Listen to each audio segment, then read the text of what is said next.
So over here, you can see that I have a form, and what you can also do in the form is in the design view. So if I were to go to view right here, go to design view right here, then what you can do is you can add in titles and dates and time. So I'm just going to go around and expand this out right here. So I'm just going to go around, expand this, and this is what you have.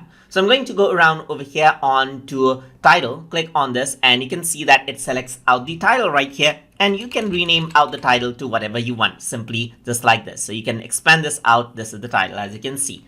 Let me just delete out this right here. So if I were to click on title now, you can see that the title actually comes again. So you can type in the title again, just like this, as you can see. And as you click on the title is selected right here. So you can go around right here and then place the title wherever you want.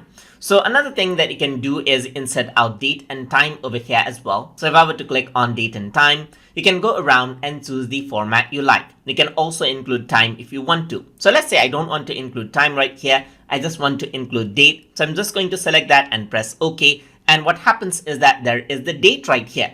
So the date is a dynamic value that is displayed out. Right now in the design view, you can see it says equals to date right here. So if I were to go to view right here and go to, let's say, form view, you will be able to see the dynamic date. That is, you will see the current date over there.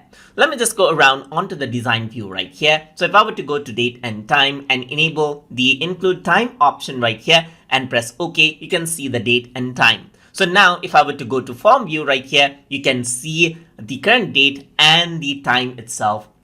That is the current time, as you can see. And that is how you can add in title and date and time inside of the form, inside of an MS Access file. So hope you guys learned something as always. And as always, please like, comment, share, and subscribe.